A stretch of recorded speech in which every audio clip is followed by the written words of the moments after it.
6 a.m. One person is already 3 hours into their day. The other just turned off their fourth snooze.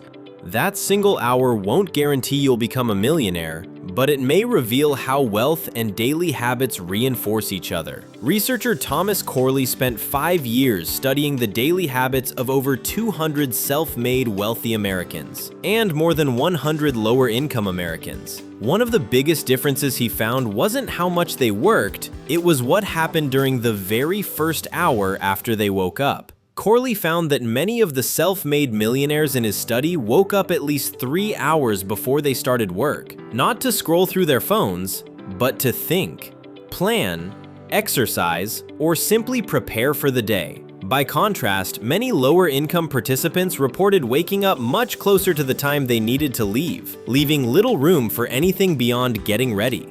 The biggest difference wasn't simply waking up earlier, it was having protected time before the demands of the day began. So what did many of those wealthy participants actually do? Personal development, reading, planning their priorities, exercise. Corley's research found that many wealthy participants read every day, not mainly for entertainment, but to learn skills or information they could apply. For many people living paycheck to paycheck, the first hour looked very different. Checking urgent messages, handling overnight problems, rushing to work.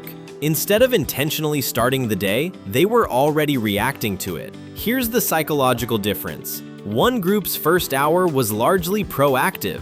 They decided what mattered before the world interrupted them. The other group's first hour was often reactive. The day's demands were already making decisions for them. And that's not simply about discipline. Work schedules, family responsibilities, financial pressure, all of these affect how much control people have over their mornings. This isn't about one productive morning, it's about repetition. 30 or 60 intentional minutes each day can become hundreds of hours every year spent learning, planning, improving skills, thinking strategically. Those habits don't guarantee financial success, but over time, they can compound, just like money does. This isn't about blaming anyone for their mornings. Many people don't have the luxury of controlling their first hour, but it's worth asking yourself one question. If tomorrow morning gave you just 30 uninterrupted minutes before the world needed something from you, how would you invest them?